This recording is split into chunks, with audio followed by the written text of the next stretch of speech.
The Fisherman and His Wife. There was once a fisherman who lived with his wife in a miserable little hovel close to the sea. He went to fish every day, and he fished and he fished. And at last, one day, as he was sitting looking deep down into the shining water, he felt something on his line. When he hauled it up, there was a big flounder on the end of the line. The flounder said to him, "Listen, fisherman, I beg you not to kill me. I am no common flounder. I am an enchanted prince. What good will it do you to kill me? I shan't be good to eat. Put me back into the water and leave me to swim about." "Ho, ho," said the fisherman. "You need not make so many words about it. I am quite ready to put back a flounder that can talk." And so saying, he put back the flounder into the shining water, and it sank down to the bottom, leaving a streak of blood behind it. Then the fisherman got up and went back to his wife in the hovel. "Husband," she said, "have you caught anything today?" "No," said the man. "All I caught was one flounder, and he said he was an enchanted prince, so I put him back into the water." "Did you not wish for anything then?" asked the good wife. "No," said the man. "What was there to wish for?" "Alas," said his wife, "isn't it bad enough always to live in this wretched hovel? You might at least have wished for a nice clean cottage. Go back and call him. Tell him I want a pretty cottage. He will surely give us that." "Alas," said the man, "what am I to go back there for?" "Well," said the woman, "it was you who caught him and let him go again. He will certainly do that for you. Be off now." The man was still not very willing to go, but he did not want to vex his wife, and at last he went back to the sea. He found the sea no longer bright and shining, but dull and green. He stood by it and said, "Flounder, flounder in the sea, pray thee, hearken unto me. My wife Ilsabel must have her own will, and sends me to beg a boon of thee." The flounder came swimming up and said, "Well, what do you want?" "Alas," said the man, "I had to call you, for my wife said I ought to have wished for something as I caught you. She doesn't want to live in our miserable hovel any longer. She wants a pretty cottage." "Go home again then," said the flounder. "She has her wish fully." The man went home and found his wife no longer in the old hut, but a pretty little cottage stood in its place, and his wife was sitting on a bench by the door. She took him by the hand and said, "Come and look in here. Isn't this much better?" They went inside and found a pretty sitting room, a bedroom with a bed in it, a kitchen, and a larder with everything of the best in tin and brass and every possible need. Outside, there was a little yard with chickens and ducks, and a little garden full of vegetables and fruit. "Look," said the woman, "is not this nice?" "Yes," said the man, "and so let it remain. We can live here very happily." "We will see about that," said the woman. With that, they ate something and went to bed. Everything went well for a week or more, and then the wife said, "Listen, husband, this cottage is too cramped, and the garden is too small. The flounder could have given us a bigger house. I want to live in a big stone castle. Go to the flounder and tell him to give us a castle." "Alas, wife," said the man, "the cottage is good enough for us. What should we do with a castle?" "Never mind," said his wife. "You just go to the flounder, and he will manage it." "No, wife," said the man. "The flounder gave us the cottage. I don't want to go back. As likely as not, he'll be angry." "Go all the same," said the woman. "He can do it easily enough, and willingly into the bargain. Just go." The man's heart was heavy, and he was very unwilling to go. He said to himself, "It's not right." But at last he went. He found the sea was no longer green. It was still calm, but dark violet and gray. He stood by it and said, "Flounder, flounder in the sea, pray thee, hearken unto me. My wife Ilsebel must have her own will, and sends me to beg a boon of thee." "Now what do you want?" said the flounder. "Alas," said the man, half scared, "my wife wants a big stone castle." "Go home again," said the flounder. "She is standing at the door of it." Then the man went away, thinking he would find no house. But when he got back, he found a great stone palace, and his wife was standing at the top of the steps waiting to go in. She took him by the hand and said, "Come in with me." With that, they went in, and found a great hall paved with marble slabs, and numbers of servants and attendants who opened the great doors for them. The walls were hung with beautiful tapestries, and the rooms were furnished with golden chairs and tables, while rich carpets covered the floors, and crystal chandeliers hung from the ceilings. The tables groaned under every kind of delicate food and the most costly wines. Outside the house, there was a great courtyard, with stables for horses and cows, and many fine carriages. Beyond this, there was a great garden filled with the loveliest flowers and fine fruit trees. There was also a park half a mile long, and in it were stags and hinds and hares, and everything that one could wish for. "Now," said the woman, "is not this worth having?" "Oh, yes," said the man, "and so let it remain. We will live in this beautiful palace and be content." "We will think about that," said his wife, "and sleep upon it." With that, they went to bed. Next morning, the wife woke up first. Day was just dawning, and from her bed, she could see the beautiful country around her. Her husband was still asleep, but she pushed him with her elbow and said, "Husband, get up and peep out the window. See here. Now, could we not be king over all this land? Go to the flounder. We will be king." "Alas, wife," said the man, "why should we be king? I don't want to be king." "Ah," said his wife, "if you will not be king, I will. Go to the flounder. I will be king." "Alas, wife," said the man, "why do you want to be king? I don't want to ask the flounder." "Why not?" said the woman. "Go, you must. I insist I will be king." So the man went, but he was quite sad because his wife would be king. "It's not right," he said. "It's not right." When he reached the sea, he found it dark, gray, and rough, and evil smelling. He stood there and said, "Flounder, flounder in the sea, pray thee, hearken unto me. My wife Ilsebel must have her own will, and sends me to beg a boon of thee." "Now what does she want?" said the flounder. "Alas," said the man, "she wants to be king now." "Go back. She is king already," said the flounder. So the man went back, and when he reached the palace, he found that it had grown much larger, and a great tower had been added with handsome decorations. There was a sentry at the door, and numbers of soldiers were playing drums and trumpets.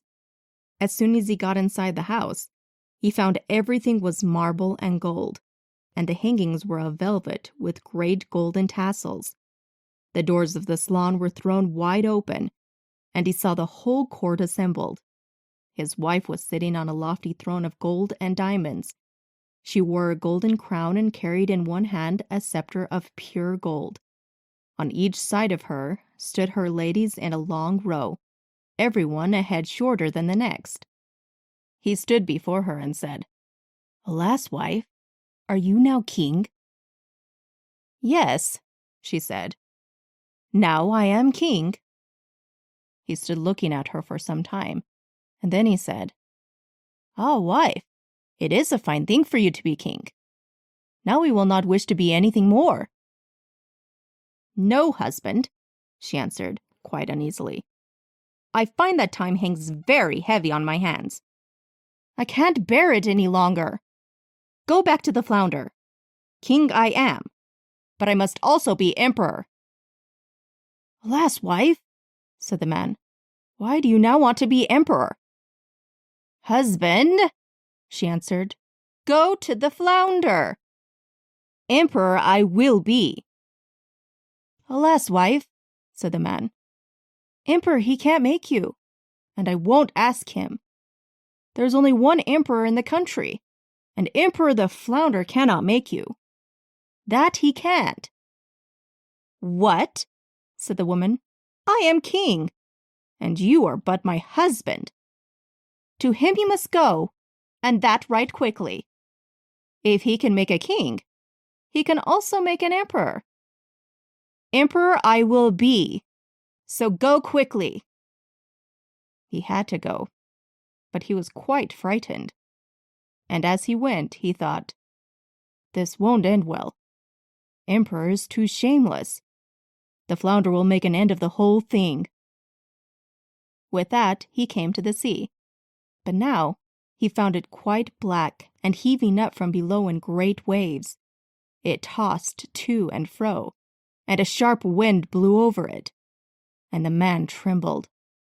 So he stood there and said, "Flounder, flounder in the sea, pray thee hearken unto me. My wife Ilsebel must have her own will, and sends me to beg a boon of thee." "What does she want now?" said the flounder. "Alas," he said, "my wife wants to be emperor." "Go back," said the flounder. "She is emperor." So the man went back, and when he got to the door, he found that the whole palace was made of polished marble, with alabaster figures and golden decorations. Soldiers marched up and down before the doors, blowing their trumpets and beating their drums. Inside the palace, counts, barons, and dukes walked about as attendants, and they opened to him the doors, which were of pure gold. He went in and saw his wife sitting on a huge throne made of solid gold. It was at least 2 miles high. She had on her head a great golden crown set with diamonds 3 yards high. In one hand she held the scepter, and in the other the orb of empire. On each side of her stood the gentlemen at arms in 2 rows, each one a little smaller than the other, from giants 2 miles high down to the tiniest dwarf, no bigger than my little finger. She was surrounded by princes and dukes. Her husband stood still and said, "Wife, are you now emperor?" "Yes," she said. "Now I am emperor." Then he looked at her for some time and said, "Alas, wife, how much better off are you for being emperor?" "Husband," she said, "what are you standing there for? Now I am emperor, I mean to be pope. Go back to the flounder." "Alas, wife," said the man, "what won't you want next? Pope you cannot be. There is only one pope in Christendom. That's more than the flounder can do." "Husband," she said, "pope I will be. So go at once. I must be pope this very day." "No, wife," he said. "I dare not tell him. It's no good. It's too monstrous altogether. The flounder cannot make you pope." "Husband," said the woman, "don't talk nonsense. If he can make an emperor, he can make a pope. Go immediately. I am emperor, and you are but my husband. And you must obey." So he was frightened and went, but he was quite dazed. He shivered and shook, and his knees trembled. A great wind arose over the land, the clouds flew across the sky, and it grew as dark as night. The leaves fell from the trees, and the water foamed and dashed upon the shore. In the distance, the ships were being tossed to and fro on the waves, and he heard them firing signals of distress. There was still a little patch of blue in the sky among the dark clouds, but towards the south they were red and heavy, as in a bad storm. In despair, he stood and said, "Flounder, flounder in the sea, pray thee, hearken unto me. My wife Ilsebel must have her own will, and sends me to beg a boon of thee." "Now what does she want?" said the flounder. "Alas," said the man, "she wants to be pope." "Go back, pope she is," said the flounder. So back he went, and he found a great church surrounded with palaces. He pressed through the crowd, and inside he found thousands and thousands of lights. And his wife, entirely clad in gold, was sitting on a still higher throne, with 3 golden crowns upon her head, and she was surrounded with priestly state. On each side of her were 2 rows of candles, from the biggest, as thick as a tower, down to the tiniest little taper. Kings and emperors were on their knees before her, kissing her shoe. "Wife," said the man, "are you now pope?" "Yes," said she, "now I am pope." So there he stood, gazing at her, and it was like looking at a shining sun. "Alas," he said, "are you better off for being pope?" At first she sat as stiff as a post, without stirring. Then he said, "Now, wife, be content with being pope. Higher you cannot go." "I will think about that," said the woman, and with that they both went to bed. Still she was not content, and could not sleep for her inordinate desires. The man slept well and soundly, for he had walked about a great deal in the day, but his wife could think of nothing but what further grandeur she could demand. When the dawn red in the sky, she raised herself up in bed and looked out the window, and when she saw the sun rise, she said, "Ha! Can I not cause the sun and moon to rise?" "Husband!" she cried, digging her elbow into his side, "wake up and go to the flounder. I will be lord of the universe." Her husband, who was still more than half asleep, was so shocked that he fell out of bed. He thought he must have heard wrong. He rubbed his eyes and said, "Alas, wife, what did you say?" "Husband," she said, "if I cannot be lord of the universe, and cause the sun and moon to set and rise, I shall not be able to bear it. I shall never have another happy moment." She looked at him so wildly that it caused a shudder to run through him. "Alas, wife," he said, falling on his knees before her, "the flounder can't do that. Emperor and pope he can make, but this is indeed beyond him. I pray you, control yourself and remain pope." Then she flew into a terrible rage. Her hair stood on end. She kicked him and screamed, "I won't bear it any longer! Now go!" Then he pulled on his trousers and tore away like a madman. Such a storm was raging that he could hardly keep his feet. Houses and trees quivered and swayed, and mountains trembled, and the rocks rolled into the sea. The sky was pitchy black. It thundered and lightened, and the sea ran in black waves mountains high, crested with white foam. He shrieked out, but could hardly make himself heard. "Flounder! Flounder in the sea! Pray thee, hearken unto me. My wife Ilsebel must have her own will, and sends me to beg a boon of thee." "Now what does she want?" asked the flounder. "Alas," he said, "she wants to be lord of the universe." Now she must go back to her old hovel," said the Flounder. "And there she is." So there they are, to this very day.